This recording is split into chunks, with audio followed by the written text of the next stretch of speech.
Love it. This tracksuit just looks so much. This suits you so much. Really? I think we should do blue because then it'll go over there. Oh yeah. Do a face.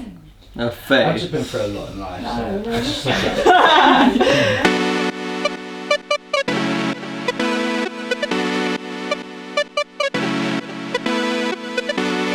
What do you think? What did you think? What's interesting is that it has changed and it is changing a lot, which I think has been a long time coming, right? It's a shame that it's taken so long, but I think we should be really pleased at the way it's going. Just for example, like this activity right here, it usually would be not only frowned upon but mocked and laughed at. People have been bullied for it, made fun of, and it's kind of sad when its sort of purpose is actually just to have fun with, and it's making you happy, Of course.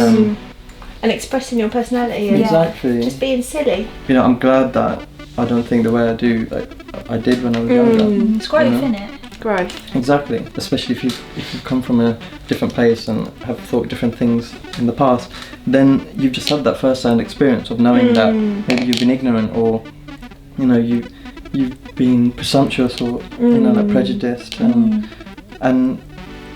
I'd want to make sure that I improve and be a better person as I grow up. Definitely. And understand things that I don't. Yeah. You're made to sort of think a certain way. But it's not necessarily the truth. Yeah, completely not. And it's a lot of it comes from, I suppose, maybe being afraid of something that you don't understand. Yeah. School playground is such a interesting bubble. Can be very cruel, can't it? Yeah, and it has its own rules. It's like its own world. Yeah. It's really interesting, and a lot. So much of your early life develops your character for the rest of your life. So true. And because of that, it's so important that you have a healthy upbringing of surroundings, support. Exactly. That's why I think it's so good to talk about this stuff now, to show these kids be who you want to be, because we didn't necessarily have that when we were young. Yeah, I definitely didn't. I think my struggle is I was pretty much trying to be who I want to be, but I was very challenged by other people. Yeah. For me, I'm a very sensitive person. Yeah.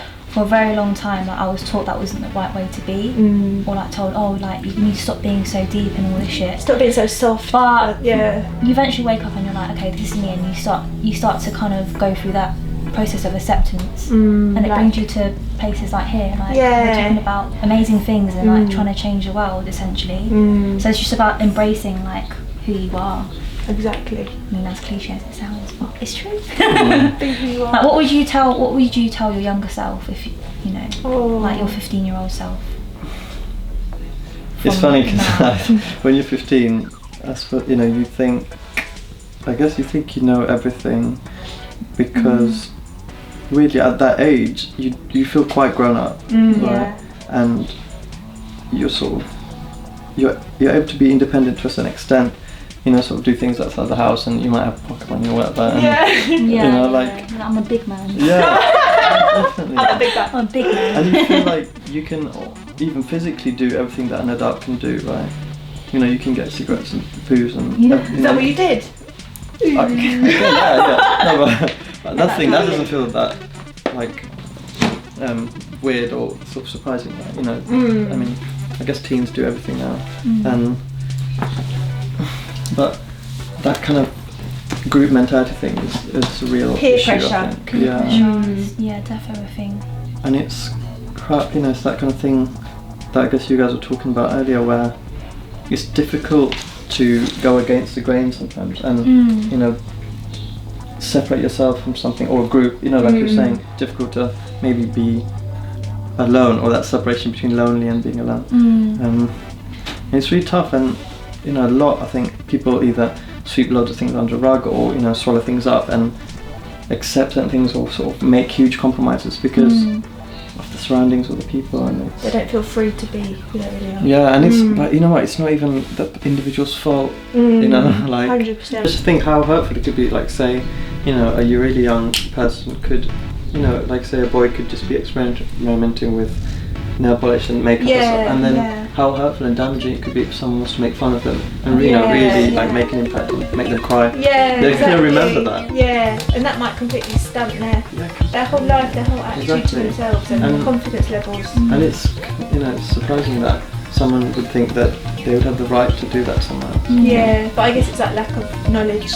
Insecurity, they project their, kids just don't know, innit? You don't need to follow the crowd. But I also understand how uncomfortable it must be to just kind of express yourself the way you want to within a group because of those encounters. But then that's the problem, because a lot of it comes from that group mentality thing, right? Because, and that sort of mob kind of effect, because a lot of the guys, I mean, you know, I'm just even going to assume that they might not be like that if it was just you and them. Yeah, exactly. Sisters. So then that's the problem. It's so true. Like, it's that it's not group they're not being them together. And don't you think it's funny that, like, I don't know if you guys, you know, do have like groups of friends, but they're so much different individually compared to when they're in a group. When you're in the group, you know. I think when people are like that, that just says a lot about who really are. Yeah, exactly. If you're not authentically the same in every given situation, like your essence and the way that you treat people, then you're just a puppet on a string. Yeah, like be real, innit? But that's a process of learning, innit? Can you guys see me? Got it. Beautiful. Thanks. You're beautiful. I thought you were going to put your middle finger up then. I was like, oh.